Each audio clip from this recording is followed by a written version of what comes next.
Hi, I'm Bob Rubin on behalf of my colleagues at the Hamilton Project. Welcome you to today's discussion, the economic and social effects of crime and mass incarceration in the United States.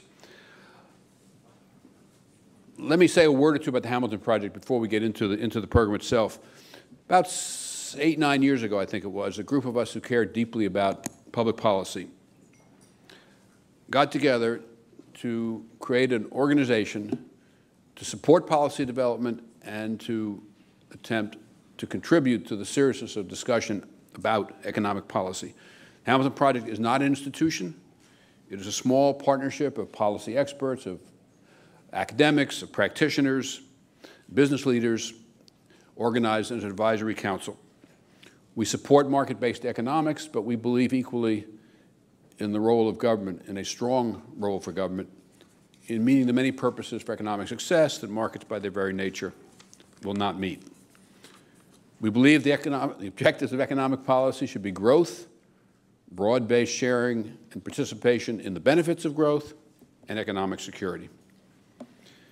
The Advisory Council, with the wide range of experience and involvement that I mentioned a moment ago, does, I think, provide a distinct perspective to the Hamilton Project and the policy work that it does.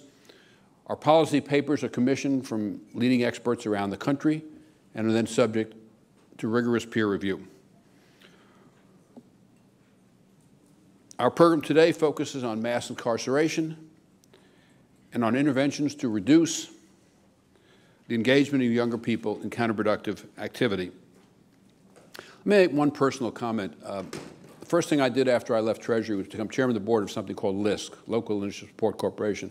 It's the largest community development organization in the country. It distributes about $1 billion a year to inner cities. And it wasn't long after I got involved in that I began to get struck by how much of a role mass incarceration and our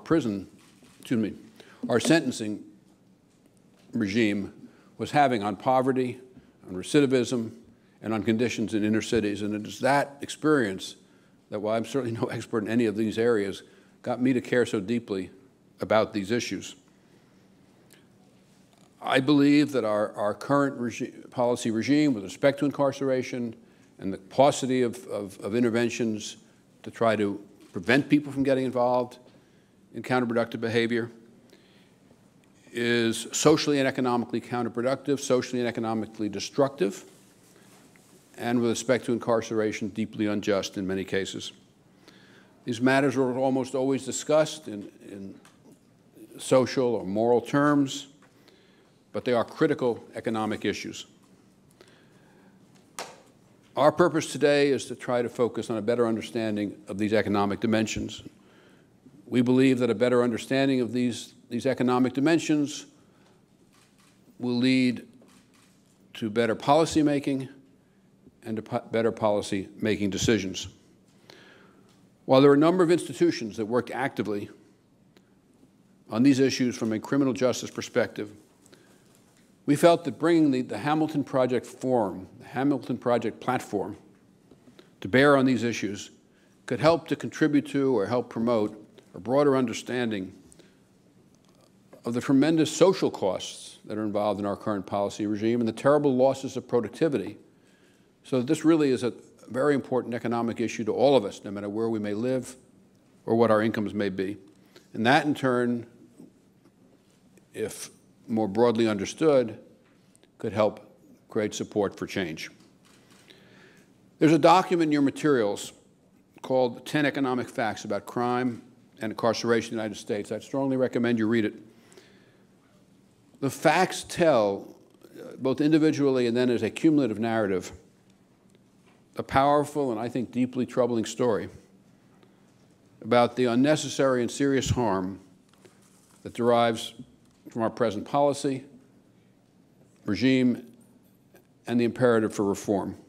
Let me just mention a few of these facts.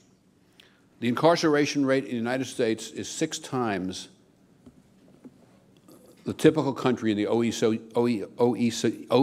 when the OECD, as you know, is the organization of the largest economies in the world. The U.S. has 5% of the global population and 25% of the global prison populations. We do have a relatively high rate of violent crime, but the differences in our incarceration rates are very heavily influenced by the more severe penalties that we impose for crimes, and then the many situations which wouldn't be treated as criminal acts, or at least wouldn't result in imprisonment in other systems, and do here. An African-American male without a high school degree has a 70% chance of going to prison. An African-American child of a high school dropout father, or for an African-American child of a high school dropout father, there's over 50% chance that the father will spend some time in prison by the time that child is 14. These kinds of incarceration conditions undermine employment success, employment prospects, they undermine education, skills development, work habits, they increase behavioral problems amongst children of parents in prison, they disrupt families, and more broadly, they are deeply destructive to the society we live in.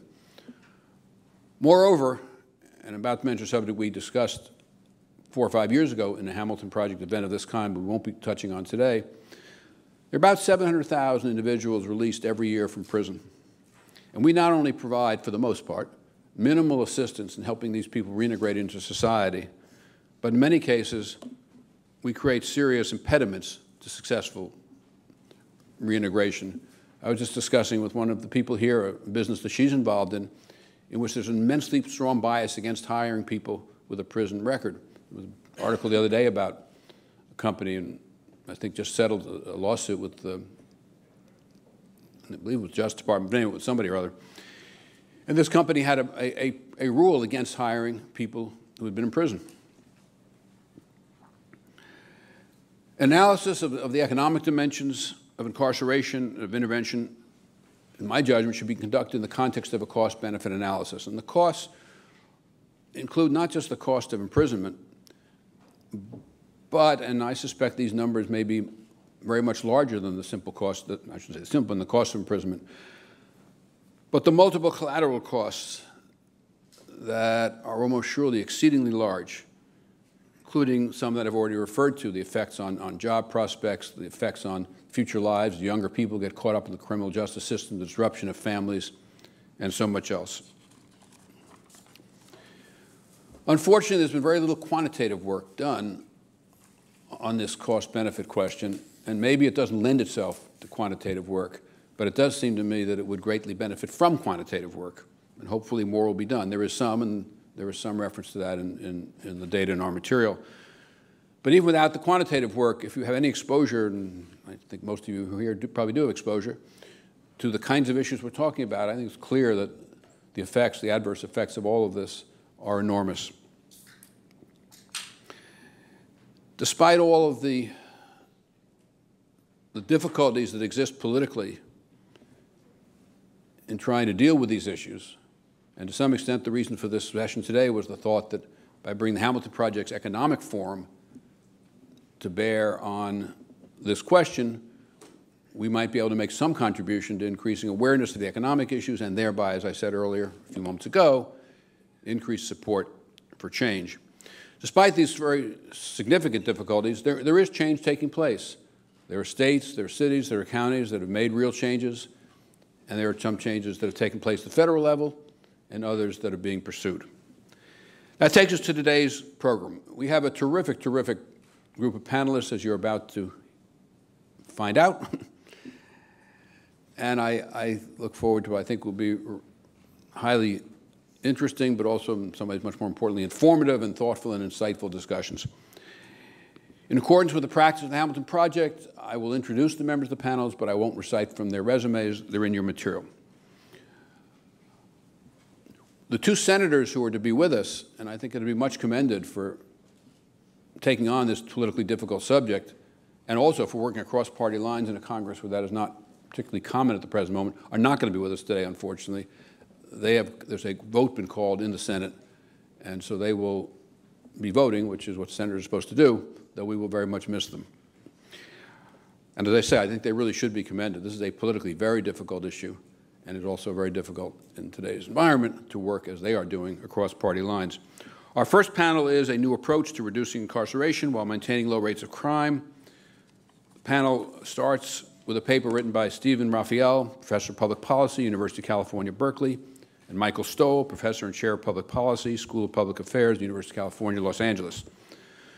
The discussants are Dean Esserman, the Chief of Police of New Haven, who has been, I believe, police chief in 4 cities at this point over the last something like 20 years. Christine DeBerry, Chief of Staff for the District Attorney of San Francisco, and Daniel Nagin, University Professor of Public Policy and Statistics, Carnegie Mellon University. The moderator is Melissa Kearney, Professor of Economics at the University of Maryland and Director of the Hamilton Project. Our second panel is titled A New Approach to Preventing Youth Violence and Dropout. That will start with a paper by Jans Ludwig, Professor of Social Service Administration, Law and Public Policy at the University of Chicago.